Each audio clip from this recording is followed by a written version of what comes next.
अपना परिचय दें और पूरा मामला क्या है उसको बताएं। पूर्व प्रधान कस्बा देवगांव कपिल देव चौरसिया और तहसील लाल के और जनपद आजमगढ़ के मैं रहने वाला हूँ। और मैमून निशा जो है सफाई कर्मी जो थी यहाँ की, वो जो है कि जलालपुर राजेपुर के रहने वाली जौनपुर जिला की, और यहाँ के निवासी नहीं है। और हमारे हॉस्पिटल का जो पूरा ज़मीन जो टोटल हम लोगों ने जो हमारे रहते हुए जो है कि जो पूरा एक्वायर हमने कराया था पिलर के द्वारा, उसके अंदर जो है पूरी ज़मीन जो है कब्जा कर ली है। और एसडीएम साहब के हिला हवाले से, और ये जो है कि अच्छा नहीं एसडीएम साहब कर रहे हैं, जो हम लोग के न्याय के हित में, समाज के हित में एसडीएम साहब का रोल अच्छा नहीं। ये जो एसडीएम साहब के ऊपर आप आरोप लगा रहे हैं, क्या कारण है? बार बार हम लोग प्रार्थना पत्र दे रहे हैं और इसके बाद वो हिला हवाली करे, तो इसे यही नहीं हो रहा। संदिग्ध एसडीएम साहब लग रहे हैं। आज समाधान दिवस था, तहसील दिवस पर डीएम साहब आए हैं। हाँ। उनके समझ जो है डॉक्टर साहब से वार्ता हुई है। हाँ। उस समय आप थे क्या? हम नहीं थे उस समय, हम नहीं थे। तो क्या कहना चाह रहे हैं? और कोतवाल साहब ने कहा है, हम कोतवाल साहब से मिले तो कोतवाल साहब ने कहा कि कब मिले थे आप? अरे हम अभी 10-15 रोज पहले मैं मिला था।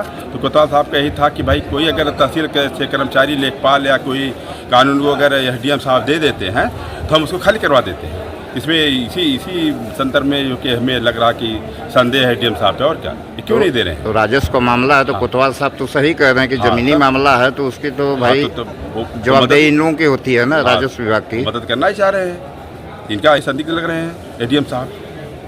ये कस्बा देवगांव राजकीय आयुर्वेदिक जो है चिकित्सालय है, इसका क्या मामला था? आज आप लोगों से काफ़ी वार्ता हुई डीएम साहब से और एसडीएम साहब से। हमने इस मामले को, हमारी जो चतुर्श्रेणी कर्मचारी थी वो रिटायर्ड बाद अवैध कब्जा की, जिसके बारे में हमने एसडीएम को दरख्वास्त भी दिया था और थाने में 3 बार तहरीर दिया, उस पर कोई कार्रवाई नहीं हुई। उसके संदर्भ में डीएम साहब से बात किया तो डीएम साहब ने एसडीएम को निर्देश दिया कार्रवाई आप क्यों नहीं करें। तो उन्होंने कहा कि ग्राम समाज और आबादी की ज़मीन है, आपके विभाग द्वारा इनका पेंशन भत्ते से वसूली किया जाए और पीपी एक्ट के अंतर्गत कार्रवाई करें। तो हमने कहा सर एफआईआर दर्ज नहीं हो रहा है, तो विभाग का एफआईआर दर्ज कराने के बाद इनका पेंशन वसूली किया जाए। तो इसी संदर्भ में हुआ तो डीएम साहब ने एसडीएम को व्यक्तिगत रूप से कहा है कि इनको मामले को निस्तारण करें और इसमें उचित कार्रवाई करें। सर ये बताइए, जो ये आयुर्वेद चिकित्सालय का मामला चल रहा है कस्बा देवगांव पर, इसमें क्या पूरा मामला है बताएंगे? प्रकरण देखिए, एक्चुअली में ये आता है कस्बा देवगांव का क्षेत्र आता है, कस्बा देवगांव ही क्षेत्र है, कस्बा देवगांव का क्षेत्र आता है। और 1954 में इस आयुर्वेदिक अस्पताल की जो है स्थापना की गई थी, नींव रखी गई थी। और ये जो ज़मीन थी टोटल जो है ये दान में दी हुई ज़मीन थी, रजिस्टर्ड दान में दी हुई ज़मीन है। और ये अस्पताल जो है उस दान की ज़मीन पे पूरा बना हुआ था। इस ज़मीन को पूरा मतलब घेराबंदी भी किया गया था, पिलर फाउंडेशन सब लगा हुआ है। तो जो कब्जा हुआ है, क्या, जो कब्जा ये हुआ है, कब्जे में जो वहाँ की कर्मचारी थी, जो सफाई कर्मी होते हैं, जो और भी तमाम कर्मचारी होते हैं, वो लोग यहाँ पे स्टार्टिंग में मतलब जब काम कर रहे थे तो रहने की व्यवस्था नहीं थी, तो उसी में अपना शिफ्टिंग वगैरह करके रहते थे। अब चूंकि जब तक वो कर्मचारी थे तब तक रह रहे थे, रिटायरमेंट होने के बावजूद भी जो वहाँ अस्पताल की ज़मीन है उस पर ज़बरदस्ती लोगों ने कब्जा कर लिया। तो हम लोगों ने सोचा कि चलिए अभी 1 साल हुआ, 2 साल हुआ, अब ये लोग कहीं अपना शिफ्टिंग कर लेंगे। लेकिन अब धीरे धीरे पूरी ज़मीन को ये लोग अस्पताल को पूरा एक्वायर कर रहे हैं, कब्जा कर रहे हैं। और यही स्थिति रही तो मुझे लगता है कि अस्पताल के लिए अब कोई ज़मीन बचेगी नहीं, क्योंकि पूरे क्षेत्र में एक ही आयुर्वेदिक अस्पताल है जहां पे हम लोगों का इलाज वगैरह सारी चीज़ें होती हैं। इस घटनाक्रम के बारे में हम लोगों ने उपजिलाधिकारी महोदय लालगंज को अवगत कराया। आपके जो अस्पताल के इंचार्ज हैं डॉक्टर साहब हैं, इनको भी अवगत कराया, इन्होंने लिखित रूप से दिया। और ये पूरा प्रकरण जिलाधिकारी महोदय के पास भी गया, वहाँ से आश्वासन दिया गया कि ये ज़मीन खाली करवा दी जाएगी। और खाली कराने के नाम पे हम लोग जब इंस्पेक्टर साहब के पास गए तो उन्होंने कहा कि नहीं, आश्वासन दिया कि ये ज़मीन हम लोग खाली करवा लेंगे। लेकिन कहीं ना कहीं प्रशासन की हिला हवाली है, कहीं कमजोरी है कि बताते हैं कि नहीं ये आबादी की ज़मीन है तो इस पर कार्रवाई हम नहीं कर सकते। लेकिन अगर आबादी की ज़मीन है तो वो अस्पताल की ही है, अन्य किसी की नहीं है।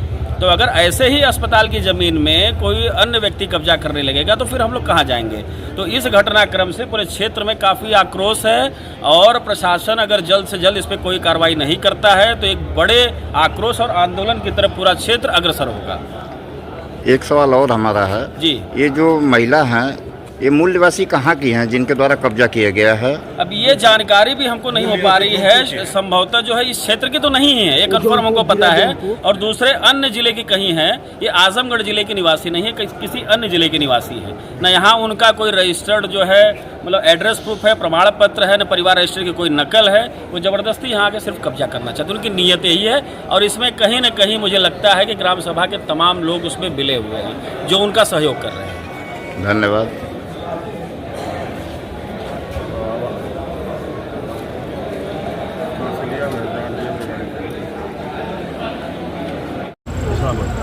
कस्बा देवगांव मैं वहाँ का प्रधान मैं मान